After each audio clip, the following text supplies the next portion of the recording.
네, 1시 42분 지나고 있습니다. 2020년 1월 20일 꼭 1년 전에 중국 우한에서 입국을 한 여성이 있었습니다. 근데 이분이 들어오다가 국내에서 처음으로 코로나19 바이러스 확진 판정을 받았습니다. 그 이후 1년이 지났고 1차, 2차, 3차 세 차례의 대유행이 있었습니다. 참 많은 것들이 변했고 바뀌었습니다. 코로나 사태 1년 짚어보겠습니다. 김성환의 뉴스 소다 KBS 제일 라디오 시사야 진행을 하고 계십니다. 시사평론가 김성환 씨와 함께합니다. 어서 오세요. 네, 안녕하세요. 1년 됐네요. 10년 같았죠. 1년이. 1년이 10년 같았고 참 많은 일들이 있었다는 생각이 듭니다. 그리고 이렇게 1년 지나고도 이 얘기를 할 줄은 몰랐어요. 처음엔. 그렇죠. 예. 아무도 그건 예측하지 못했을 거예요. 코로나19 첫 확진자가 발생했다고 하는 공식 기록은요. 네. 2019년 12월 31일입니다. 전 세계에서? 예. 중국 정부가 세계보건기구 WHO에 후베이성 우한시에서 원인 미상 폐렴 환자 27명이 발생했다 이렇게 보고를 한 게 공식 기록이에요. 원인 미상의 폐렴 환자. 네. 예. 그로부터 보름 뒤쯤에 그러니까 작년 1월 3일이죠. 그 사이 해가 넘어갔는데요. 우리 질병관리본부가 우한시 원인 불명 폐렴 대책반을 만들고 24시간 감시 대응 체제를 가동합니다. 예. 그리고 1월 20일 앞서 말씀하셨던 것처럼 우한에서 입국한 여성이 확진 판정을 받게 되는데요. 네. 방역 당국이 감염병 위기 경보를 주의 단계를 당시에 이제 발령을 하고요. 일주일 뒤에 국내 확진자가 4명으로 늘어났어요. 네. 그때 위기 경보를 경계로 올립니다. 기억이 나요. 그때 네. 뭐였냐면 이게 그 우한 폐렴이라고 처음엔 불렀었어요. 맞아요. 그것도 또 용어 가지고 우한을 넣느니 마느니 네. 코로나 19인지 코로나 19인지 또 뭐 코비드 뭔지 막 이거 갖고 또 용어 정리하느라고 한참 한 적도 있었고. 근데 그 얘기는 뭐냐면 네. 상황이 이렇게 될 줄은 아무도 예측하지 못했죠. 못했다는 얘기가 되는 네. 거죠. 그렇죠.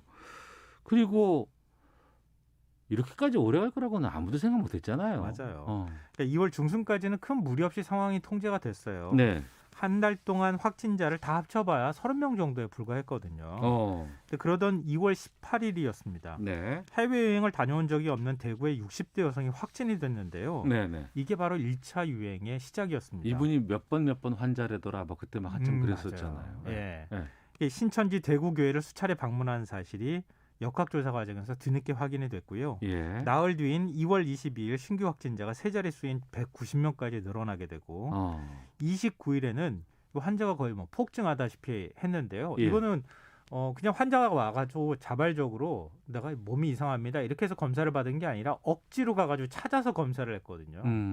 그렇게 하니까 환자가 갑자기 900명으로 확 증가를 했죠. 그러니까 신천지 이 1차 확산 이때였습니다. 네, 맞습니다. 당시에 뭐 대구에 대학병원이 5개나 있는데 병상 숫자로만 보면은 충분히 환자를 치료할 수 있었는데 실제로 공공병상은 별로 없었던 거예요. 네. 그리고 의사 숫자, 간호사 숫자가 부족하다. 대구로 와달라. 이런 간절한 호소가 이어졌고요. 네.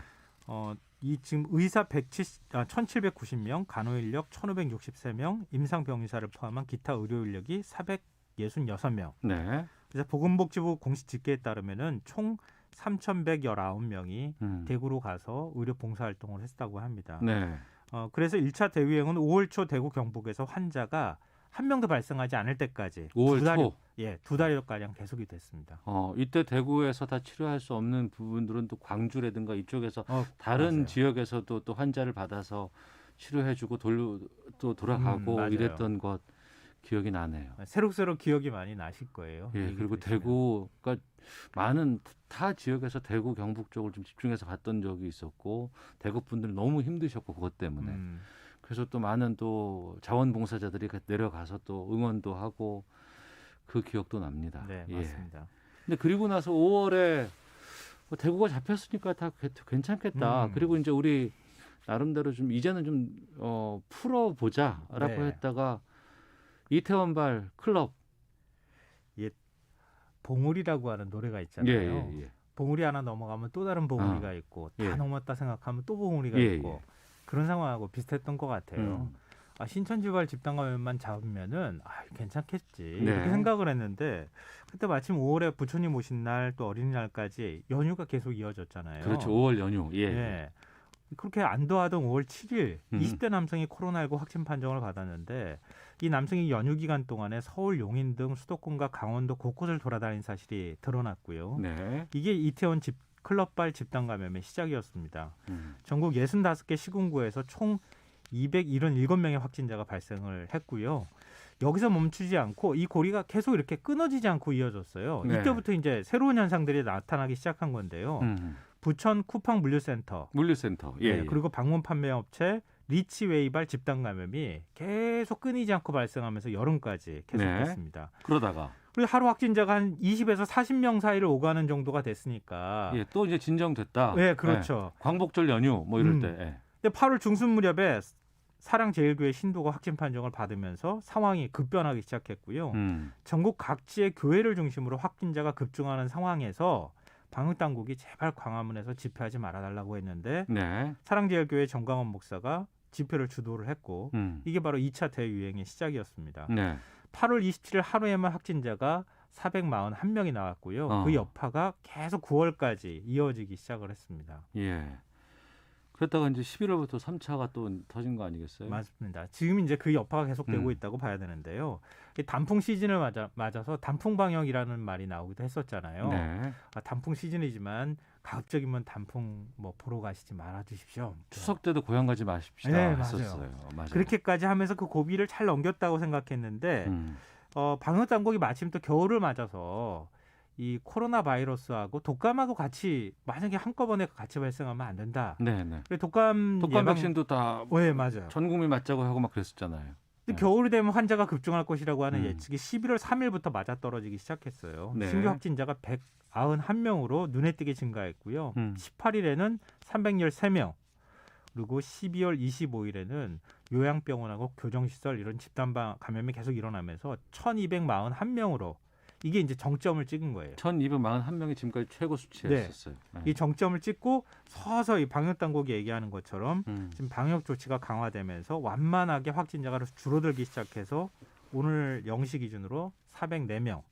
지금까지 총 확진자는 7만 3,518명, 사망자는 1,300명을 기록하고 있습니다. 네.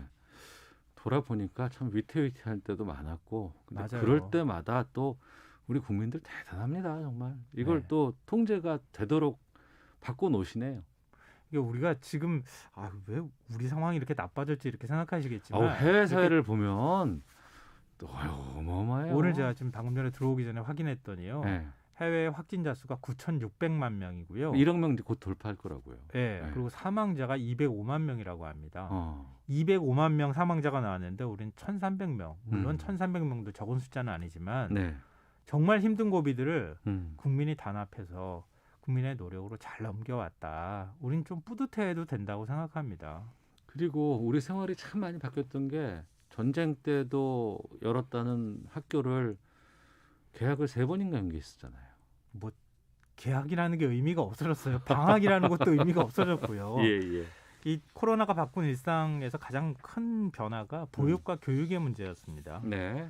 맞벌이 가정의 경우에는 아이를 맡길 곳이 없어서 발을 동동 구르기도 했고요. 돌봄휴직을 써도 안 되는 이런 상황에 직면하기도 했습니다. 그리고 초중고교는 물론이고 대학까지 비대면 수업을 하기 시작하면서 학생들이 뭐 그냥 집에 머물러야 하는 이런 상황이 됐는데요. 누가 그러더라고요. 대학교 1학년 그 꿈 많은 그 1학년 시절을 신입생 시절을 다 날려보는 게 너무 안타깝다 이런 얘기도 하던데요. 요즘 아이들 사이에서 정형외과를 그렇게 많이 간다 그래요. 또 정형외과요? 예. 어디가 허리가 아프대요? 살이 쪄가지고 집에서 집에서 온라인으로 수업 받고 그러면서 뭘 자꾸 먹어가지고 살이 쪄서 무릎 아프다 이러는 아이들이 되게 많아졌다고 무릎이 합니다. 아파서. 네. 근데 우리가 학교라고 하는 공간이 그냥 단순히 교육을 위한 공간은 아니구나. 그렇죠. 이런 사실을 거기서 사회적인 활동도 배우게 되고 교우관계도 배우게 되고 맞아요. 운동도 하고 그런 걸 뼈저리게 모든 국민들이 느낀 계기가 됐고요. 또 하나의 변화는 해외여행 못 가는 시대가 됐다는 거예요. 지난해 1월 626만 명이 해외여행을 떠났는데요. 작년 12월에는 22만 8천 명이 나갔어요. 96%가 줄어들었고요. 또 정반대로 해외에서 들어오는 관광객도 줄어들었으니까 네. 명동의 공실률이 뭐 치솟고 면세점, 호텔, 여행사들이 지금까지 계속 어려움을 겪고 있기도 합니다. 뭐 공연, 영화 관람은 이제 먼 나라 얘기가 돼버렸는데요. 영화 관람객은 2019년 2억 2천만 명이었는데 네. 지난해 5,900만 명으로 줄었고요. 공연 관객 수도 863만 명에서 절반 421만 명으로 줄어들었습니다. 영화 시장 매출액 손실만 1조 4천억 원이라 그래요. 그나마 이 집콕 쪽이 늘면서 출판 시장은 좀 상황이 달랐는데요. 도서 판매량이 23%가 늘었다 그래요. 책 판매 늘었고. 네, 책 판매는 거꾸로 늘었다고 합니다. 예. 그러니까 밖에 안 나가는 것만 지금 이루어지고 있는 거예요. 정은경 질병관리본부장에서 이제 질병관리청장으로 또 그 됐죠. 사이에 또 이제 변화가 있었습니다만 이 정은경 청장이 그런 말을 했었어요. 코로나19가 참 잔인한 바이러스다. 우리 사회에 아프고 힘든 곳만 찾아가서 거기서 또 자기 세력을 확장시킨다더라. 눈으로만 볼 수 있으면 가가지고 네. 한 대 때려주고 싶어요. 어. 눈에 또 보이지 않으니까 이거 어떻게 할 수도 없고. 그러니까 이제 힘든 분들은 더 힘들어지는 게 코로나 상황 아니겠어요? 맞습니다. 네. 국내 택배업체 매출액이 2018년 5조 6천억이었는데요. 지난해 7조 원을 훨씬 넘을 것으로 보입니다. 근데 이렇게 택배 물량은 많아지기 시작했는데요. 네. 배달 서비스 노동자들, 이 택배 기사들의 처우는 여전히 열악한 상황이잖아요. 과로에 시달리면서 지난해에만 16명이 사망하는 일이 발생했습니다. 그러니까 우리가 거리두기를 할 수 있었던 건 이렇게 중간에서 누군가 메워주는 작업을 하는 사람이 있었기 때문인데 그런 네. 사람들이 힘들다는 거죠. 노동시장도 극과 극으로 나눠져서 비정규직의 40%가 실직 경험을 하는데 네. 정규직은 3, 4%에 불과하다고 해요. 자영업자들 고통도 아주 극심한 상황이기도 하고요. 그리고 이제 우리 의료 시설 상황 같은 거 보면 공공의료가 너무 좀 부족하다. 여기에 좀 관심을 갖자라는 얘기도 참 많이 했었는데 그건 앞으로 우리가 풀어 나가야 될 상황인 것 같고요. 네. 9909님께서 역사 교과서에 기록돼야 할 코로나19입니다. 이 혼란이 끝나면 무엇을 기억해야 할지 무엇을 반복하면 안 될지 잘 배우고 넘어가야 할 것 같습니다라고 보내주셨습니다. 자, 시사의 진행자 김성환 시사평론가와 함께했습니다. 오늘 정리 정말 확 들어왔어요. 고맙습니다. 감사합니다. 시사본부도 인사드리겠습니다. 내일 뵙겠습니다. 안녕히 계십시오.